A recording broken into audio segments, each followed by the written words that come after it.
عزیزانو دا جمادی اولا میشتا او پمدی میش کی خالد بن ولید رضی اللہ تعالیٰ عنہ وفات شوے دے 29 تاریخ دا جمادی اولا باندے خالد بن ولید رضی اللہ تعالیٰ عنہ سوگو او مرتبہ سوا خالد بن ولید رضی اللہ تعالیٰ عنہ دا قریشو دا قبیلینو یعنی نسب دا قریشو نو او قبیلی مخزوم وا دا اغی قبیلی سڑیو دا پلار نومی ولیدو او دا مور نومی لبابی صغرا رضی اللہ تعالیٰ عنہ وا او دا نبی علیہ السلام خیمی وا یعنی ام میمون رضی اللہ تعالیٰ عنہ دا نبی علیہ السلام دا خالد بن ولید رضی اللہ تعالیٰ عنہ مور چوا دا دواری خوین دیوی دومرا نزدیکت دا نبی علیہ السلام سرو نو خالد بن ولید رضی اللہ تعالیٰ عنہ پا اوما ہجرائی یعنی دا مکی مکرمین مدینی مبارکی تا چه ہجرت اوشا دا آغا ہجرت پا اوم کال باندے خالد بن ولید رضی اللہ تعالیٰ عنہ ایمان راوڑی او دا ایمان سا عجیب نظارہ دا چه دا کل دا کفر پا حالت کے ہو نو پا جنگ احد او پا جنگ خندق کے دا نبی علیہ السلام خلاف دا جنگی دلیو او جنگ احد کے چه سمر صحابو تا تکلیف رسے دلیو آغا دا خالد بن ولید رضی اللہ تعالیٰ عنہ ولی قبیلہ مخزوم دا جنگ پا سامان کے دیر مشہور ہوا او دا سے ٹریننگ حاصل کرو او دا سے تجربہ دا چھے کافر با دا تجربے تا حیران پا آغا غونڈائی باندے چھے کم صحابہ ناستو او دا غونڈائی نا شاپ راتاو شو او پا صحابہ امبلو کرا داغی کمانڈر خالد رضی اللہ تعالیٰ عنہ او پاگا ٹیم کیمان نو راوڑے دا کافرون پی دمرا باورو چھے واقعی دا جنگجو سارے دے نو دا آگا شخصیتو نو ایمان چھے راوڑی نو فرمائی وکلا بچ پا جہاد پا جنگ کے ما با نبی علیہ السلام اولی دا چی زور زم او تکلیف ورکو نعوذ باللہ من ذالک ان شہید کو میں خو زمان دا مقابلے سرے بنو معلوم خیلا خوچ نبی علیہ السلام تبور مخامق شن وی غیبت برا باندے را دے وی پا جنگ دوران کی بوئی اریدم او واپس بشم وی ما بویل چه زخو جنگو سر ایمان خلق کی ریگی خو نبی علیہ السلام تا دلری نچه گورم پا ما حیبت او یر رازی دا دین معلومی گی دا سر حق پیغمبر دے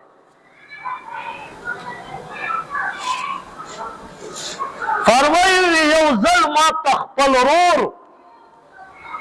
دا جنگ خندق نبات ما ترور خط را اولے گا و هغه ایمان راوړی هغه په مدینه مبارکه کې او په خط کې لیکلی دي چې ای وروره ما نه نبي علیه السلام اوس تپوس وکړه چې این الخالد وی خالد چرته دی رضی الله تعالی عنه وی ما ورته عرض وکړو د الله پیغمبره ډېر زر دی چې ستاسو قدمونو له به راشي خالد رضی الله تعالی عنه خط پړاو که د شپې سملاست خوب ویني په خوب کې ګوري چې تیاره ده تکه توره تیاره ده هر طرف ته او بیا چې لږ مخکې تیر شي په خوب کې فرمایي بیا وګورم شنه باغونه وي ښایسته وړاګانې وی سار چې راپاڅېدم وی ما وویل جوړې ایمان بله الله درکوي وی سار چې راپاڅېدم عثمان بن طلحه رضی الله تعالی عنه ته لاړم هغه په مکه مکرمه کې و وی ما ورته وفرمایل چې جی زه ایمان راوړم او ما مدینه مبارکې ته بوځه د مکې مکرمې نه مدینه مبارکې ته کم او بیش 350 یا 400 کیلومتر لاره ده خو صحابه به چې د یو بل دعوت واورېده بیا به ځان ته نه کاته عثمان بن طلحه رضی الله تعالی عنه ورته فرمایي چې ته به ایمان راوړې او زه به پاتې کېږم وی راځه چې ځو را روان شو په لاره راځي عمر بن عاص رضی الله تعالی عنه دا را روان دی په لاره کې ورسره میلاو شو ورته وایي چېرته ځې وی زه به په پیغمبر علیه السلام ایمان راوړم وی راځه به ته فرما دی خالد رضی الله تعالی عنه او دا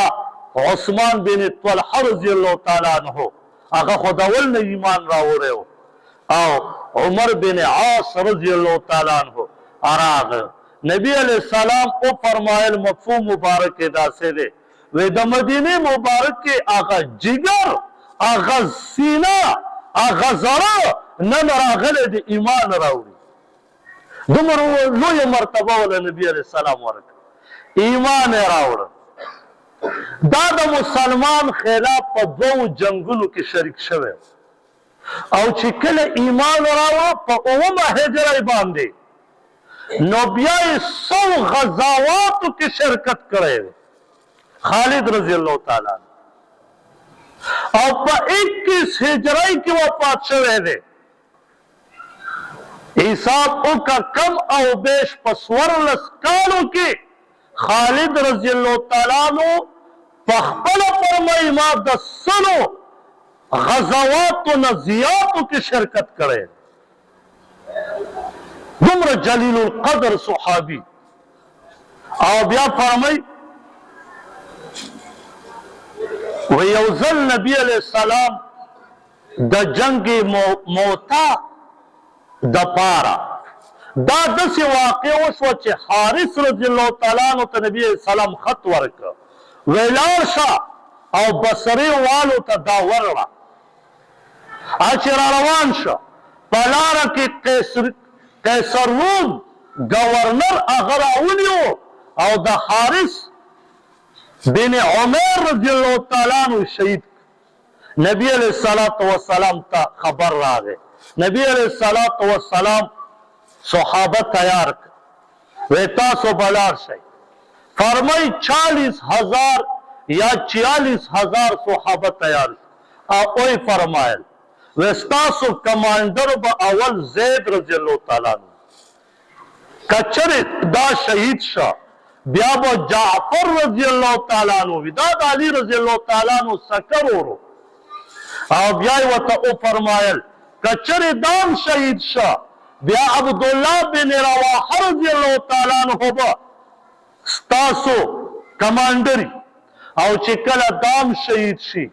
نو بیا په خپلو کې مشوره وکړي دا اوس د هجرې 8م کال دی دی لاروان شو په لاره ځي کله چې هلته ورسېد نو کافر 1,00,000 کسان کم او بیش 1,00,000 دا هلته کې تیار ولاړ صحابه و جهاد شروع زید رضی الله تعالی عنہ شهید شو جعفر رضی الله تعالی عنہ شهید شو عبدالله بن رواحه رضی الله تعالی عنہ شهید شو صحابه حیران شو مشوره وکړه جنډه چاله ورو یو صحابي راغی په مشورې د څو صحابه سره او هغه جنډه لاړه او جعفر رضی الله عنه شهید شوی خالد بن ولید رضی الله تعالی عنہ ته ورکړه خالد رضی الله تعالی عنہ هغه جنډه ونیوه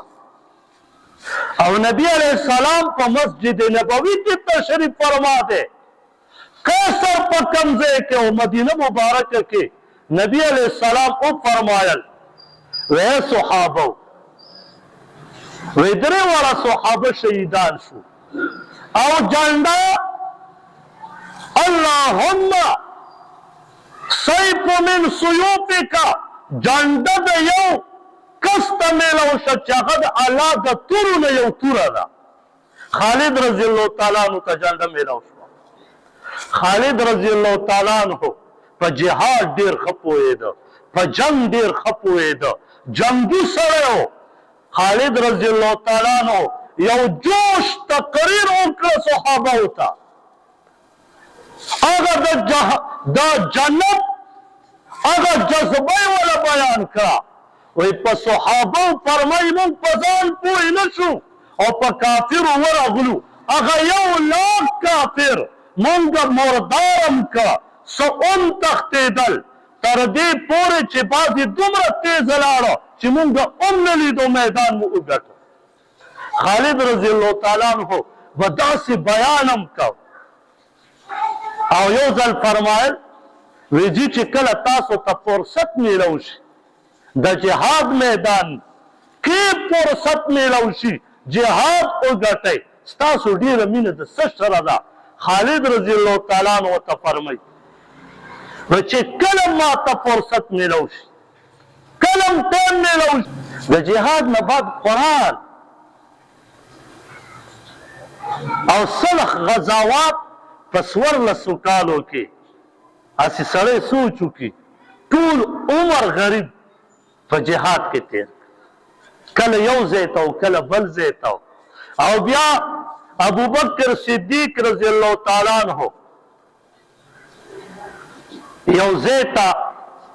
خالد بن ولید رضی الله تعالی عنہ کمانډر جوړ کړ وی پلان کې علاقې ته لاړ شه و هلته کې یو ښار دی چې هغه ښار نوم شهر حریره یا حیرا هغه وی هغې ته ځان ورسوه شهر حیرا و هلته کې قلاګانې دي هغه فتح کړه خالد بن ولید رضی الله تعالی عنہ را روان شو کله چې هلته ورسېد د څلورو طرفونو نه یې ګیر چاپیر دایره واچوله کافرو ته چې پته ولګېده چې خالد بن ولید رضی الله تعالی عنہ سره د خپل فوج راغلی دی ټول په خپلو کلاګانو د یرې نه ننوت او په دغه ټایم کې یو بوډا سړی د خپلې کیلې نه راووت چې نوم یې عمر بن عبدالمسیح هغه راووت هغه مسلمانانو ته وویل چې زه یو سوال کوم وی څه وی ما خپل مشر ته بوځئ خالد بن ولید رضی الله تعالی عنہ یو ځای کې تشریف فرما دی هغه کافر ولا راغه عمر بن عبدالمسیح دا ولا راغه او دا ورته وی چې زما دا خلک دي او زه خو ډېر بوډا یم د 100 نه مې زیات عمر دی خالد بن ولید رضی الله تعالی عنہ ته فرمایي په لاس کې دي څه دي وی په لاس کې مې زهر راوړی دي که زما دا قوم دی پرې نه خو زه به دا اوس کم او ومې خورم ځان به مړ کړم خالد بن ولید رضی الله تعالی عنہ ته فرمایي دا زهر ماله راکړه زهر یې ترې واخیست او بسم الله الذي لا يضر مع اسمه شيء في الارض ولا في السماء دا حدیث مبارک د نبی علیه الصلاۃ والسلام نه اورېدلی او یاد کړی و د سهار لمونځ نه بعد دا 3000 ویر ډېر اجر لري هغه یې ترې واخیست او دا دعا یې وویل او په خپله یې وڅښل هغه عمر بن عبدالمسیح وله حیران دی لوږ به وفات شي خالد رضی الله تعالی عنه ورته فرمایي چې کم ټایم الله زما لیکلي زه به کېږم وفات کېږم او چې کم ټایم مې الله نه یې لیکلی دا خو یو زهر دی داسې در نورم څکم بس عمر بن عبدالمسیح چې وکت وی بچه تاسو کې داسې سړی موجودي ستاسو نه هېڅوک جنګ نشي ګټی و هغه کلاګانې په خپله پرېښودې او تسلیم شو خالد بن ولید رضی الله تعالی عنه هغه شخصیت په جنگ یمامه کې ابوبکر صدیق رضی الله تعالی عنه د مسیلمه بن کذاب د نبوت دعوه وکړه ابوبکر صدیق رضی الله تعالی عنه فوج تیار کا او ویلار شي 13000 فوج د صحابه او د دې کمانډر خالد بن ولید رضی الله تعالی عنه الته چلاړه هغه خلق کافر 40000 خالد بن ولید رضی الله تعالی عنه په هغې باندې حمله وکړه ټول یې نیست نابود کړه او څه وتښتېده او وحشي رضی الله تعالی عنه هغه توره راواخیسته او مسیلمه بن کذاب دا په باغ کې ولاړو او نیزه یې ورغوځار کړه په دې سینه یې وویسته او پاړې ترې وویسته او مردار شو راپرېوت د دې جهاد کمانډرم دومره لویه معرکه چې د نبی علیه الصلاة والسلام ګستاخ مردار کړه د هغې کمانډر خالد بن ولید رضی الله تعالی عنه یو ځل ابو هریره رضی الله تعالی عنه فرمایي وی مونږه په سفر کې وی نبی علیه السلام ته مو خیمه جوړه کړه او وی فرمایل چې زه لږ دې کې آرام کوم خو چې زما خیمې مخې ته څوک تېرېږي نو زه به تپوس کوم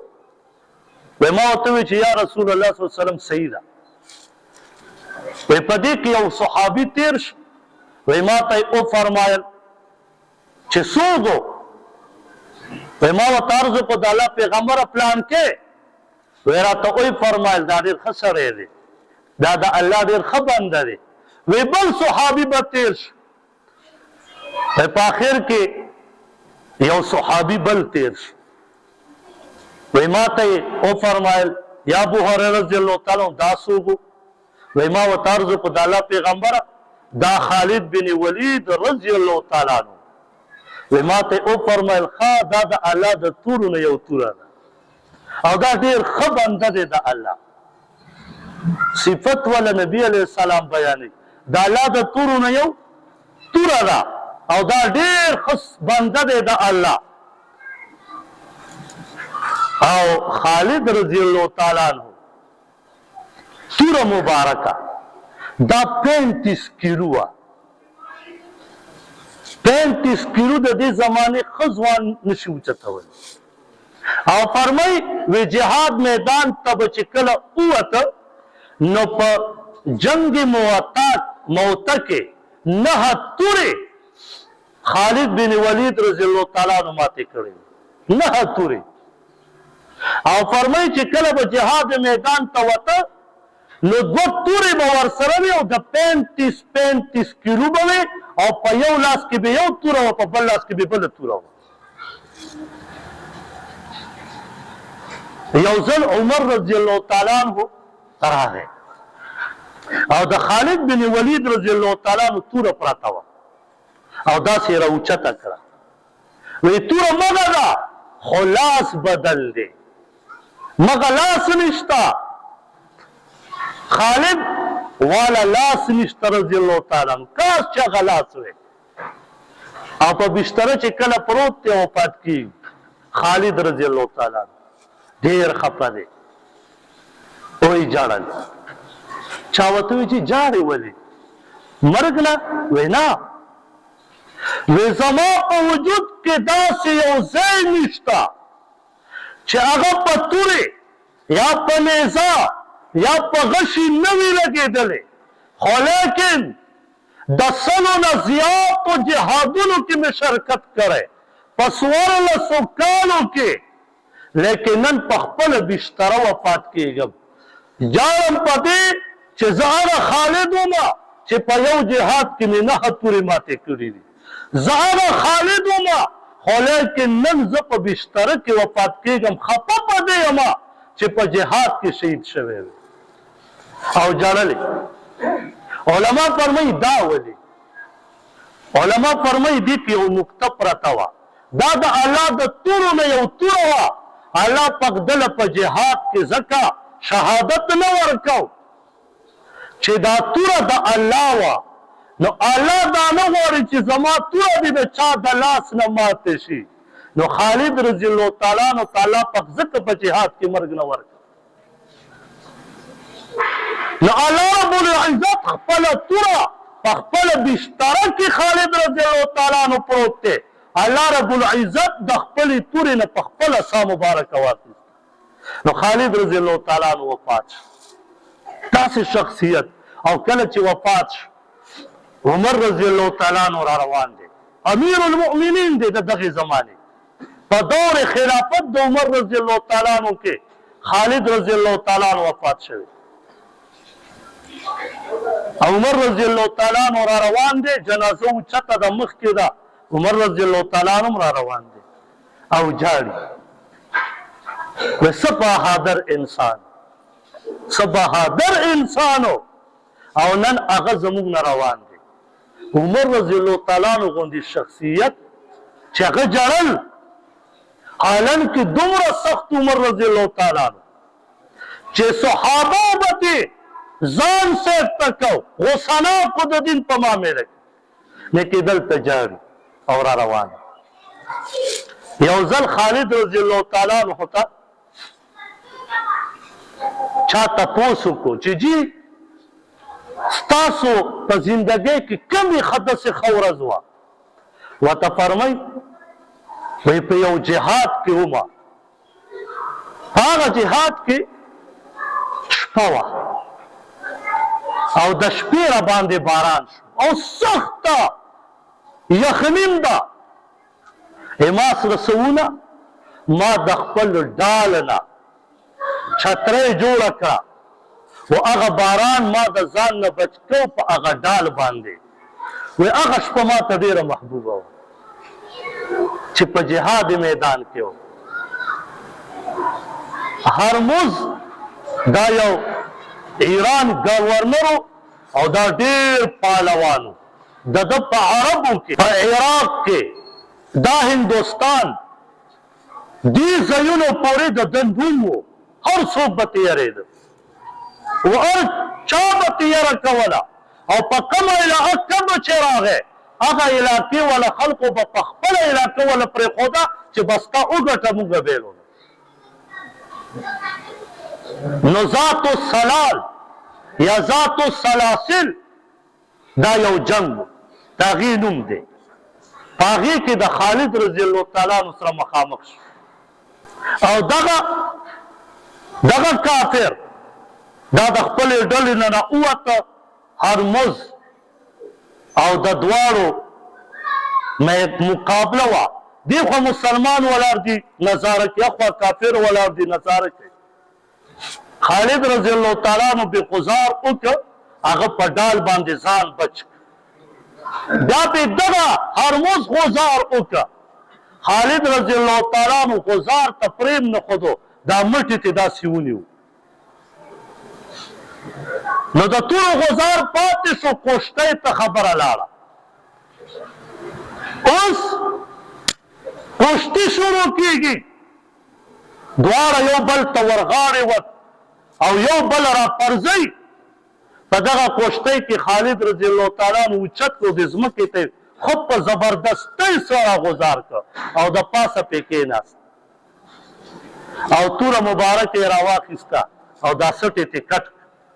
سر یې ترې لړه کړه. کافر ته په هغې ډېره غوسه ورغله.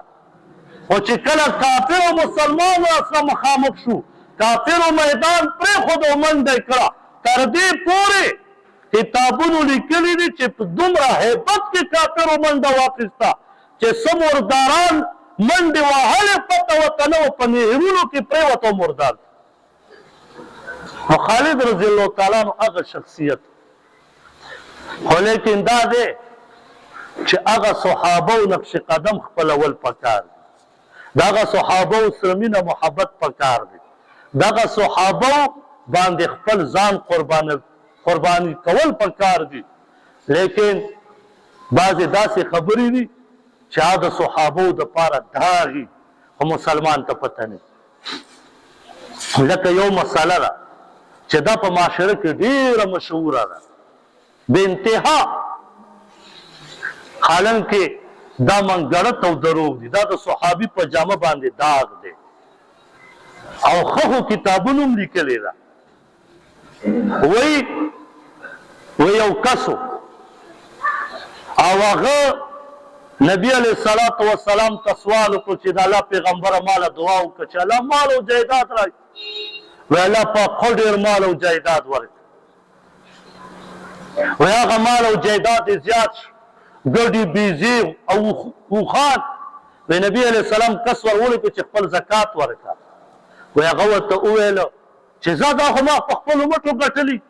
نه ورکړو. هغه را روان شو. بیا وی نبی علیه السلام وفات شو، بکر صدیق رضی الله تعالی عنه دور راغی. وی دغه کس خپل مال زکات راوړي دا قبول کا. ابو بکر صدیق رضی الله عنه وشړ چې زه پیغمبر علیه السلام ستانه بیا نه قبول کړی، زه ستانه نه قبول. وی عمر رضی الله تعالی عنه ته راغی، عثمان رضی الله تعالی عنه ته راغی، لیکن مال یې قبول نه کړ. دا واقع خو ډېرو خلکو اورېدلې، حالانکې دا منګړت او دروغ دی. ثعلبه بن حاطب رضی الله تعالی عنه د دغه صحابي نوم دی او دا بدري صحابي دی، په جنگ بدر کې جهاد کړی دی او د جنگ بدر صحابه الله ټول مات کړي دي، جنتیان دي. نو ته څنګه وایې چې هغه مال زکات نه ورکړه؟ او حالانکې دغه صحابي ثعلبه بن حاطب رضی الله تعالی عنه دا په جهاد احد کې یعنی جنگ احد کې یا په جنگ خندق کې شهید شوی دی. نو تا خو عثمان رضی الله تعالی عنه زمانې ته ورسو. دا جنگ احد، جنگ خندق، جنگ خیبر دا ټول خو د نبي علیه السلام په وخت کې شوي. دا واقع ډېر عام ده. دا د زکات ورځې را روان دي، خلکو به دې واقع ته زور ورکوي. نو دا مې ځکه بیان کړه. دا یاد وساتئ، دا دروغ واقع ده. دا زه نه ویم، د افریقي یو عالم دی جهید، هغه یو کتاب لیکلی او تقریر کې بیا دوه علماو نور کړی دی. هغه کتاب کې دا واقع ذکر کړی ده او وایي چې دا ښه تفاسیر هم لیکلي. ابن کثیر رحمه الله ډېر ښکلی تفسیر دی، علما یې پېژني، هغه هم دا ذکر کړی، حالانکې هغه هم تحقیق نه دی کړی. نو دا واقع یاد وساتئ. دا ثعلبه بن حاطب رضی الله تعالی عنه دا واقع دروغ ده، دا چا ظالمانو جوړه کړې د صحابي د جامې د داغ دپاره. او یا یاد وساتئ صحابه خو هغه دي چې الله په قرآن کې ذکر کړی دی رضی الله عنهم ورضوا عنه. قرآن کې الله ذکر کړی ولقد عفا عنکم، قرآن کې الله ذکر کړی ولقد عفا الله عنهم، قرآن کې الله ذکر کړی اولئک الذین امتحن الله قلوبهم، قرآن کې الله ذکر کړی فإن آمنوا بمثل ما آمنتم به فقد اهتدوا، په قرآن کې الله ذکر کړی یا ایها الذین آمنوا ادخلوا فی السلم کافه. الله فرمایي که ایمان راوړئ نو ته چې بیا په یو بدري صحابي داسې تهمت. بس دا بعضې ظالمانو زمونږ په دې کتابونو کې دغه دروغ واقع په دې باندې بعضې علماو کتاب لیکلي دي. ما څخه دوه کتابه دي. یو کتاب د کراچۍ نه مفتي طارق صاحب لیکلی دی 2 جلده کې غیر مستند روایات، او یو جلد کتاب لیکلی دی مفتي صداقت صاحب د غټې نمک منډی غیر مستند روایات. هغه 2-3 کتابونه دي ما څخه پراته دي. نو الله مو دې بچ کړي د داسې دروغ واقعاتونه. دعا وکړئ. الحمدلله رب العالمین والعاقبة للمتقین والصلاة والسلام على رسول محمد وآله واصحابه اجمعین. یا الله سمو اورې سمو ویل، الله په دې باندې عمل کولو توفیق راکړي. یا الله د صحابه او درجات لورم بلند. یا الله نبی علیه الصلاة والسلام ته مقام محمود ورکړي. یا الله څوک بیماران دي امیر صاحب دی دا څلور کسان دي دلته یو ماشومه د بیماره د آی سی وارډ کې داخله کړي دعا ولا وکړي چې الله پاک روغ صحت کامله عاجله ورکړي دعا ولا وکړي چې یا الله د خپل عبادت او د خپل اولاد او د خپل خاوند او د خپل مور او پلار د پاره روغ صحت کامله عاجله ورکړي یا الله څومره بیماران دي ټولو ته صحت کامله عاجله ورکړي یو حاجي صاحب د دغه مسیح پریشن کړي پرون دعا غته مو کې چې الله غتم صحت کامله ورکړي څومره بیماران دي دنیا په کم ګوټ کې دی الله ټولو ته صحت کامله عاجله ورکړي یا الله د فلسطین د لبنان د کشمیر یا الله د مسلمانانو محافظ یا الله دغه یهود تباہ او برباد یا الله مسلمان ته محفوظ کړي یا الله مسلمان ته محفوظ کړي سو قرضدار وی الله قرض نه اخلاص کړي یا الله سو چا کاروبار نشته حلال ورته کاروبار روان کړي چا کاروبار شته یا الله په کاروبار کې ول خیر او برکتونه واچي او دعا وکړي دا سپونه چې چا راوړي دي یا الله بدري ولا په دنیا او په آخرت ورکړي یا الله جرونه او په دنیا او په آخرت ورکړي دا بر دریم چپ کې پورو کې چې کم رنګ وشو تاسو وی روپے لس روپے راغونډې کړې وي سکم 1 लाख پورې خرچه پیراله الله پاک دې چې چا په کې امداد کړي چا په کې دعا کړي وسې نشته یا الله دنیا با او په آخرت باندې ولا بدري ورکړي یا الله اجرونه ولا ورکړي او دې کار والا موږ سره خکړې دي نیمه دیری سکه چې ډېره گزارې مونږ سره کړې الله پاک دغې ته هم بدلې ورکړي څومره مسلمانان دنیا په کوم ګوټ کې مدارسو سره یا الله د دین کمې شعبې سره یا الله اخلاص کې امداد کې دعاګانې ولکړي یا الله ټولو ناصر و امداد او یا الله په دې وخت کې خاص کر د حماس مجاهدینو ناصر و امداد یا الله دغې غیبي امدادونه وکړي یا الله دغه یهود په خپلو کې او د یا الله د امریکې سره واچي یا الله مسلمان ته محفوظ کړي یا الله حرمینو شریفینو ته مو بوځي یا الله بار بار مو بوزي یا الله نبی علیہ السلام څومره خیر دعاګانې غوښتي چې موږ سو کې کم نه امر غوښتي نو په امن کې وساتي وعليك البلاغ ولا حول ولا قوة الا بالله يا ذا الجلال والاكرام وصلى الله على نبينا محمد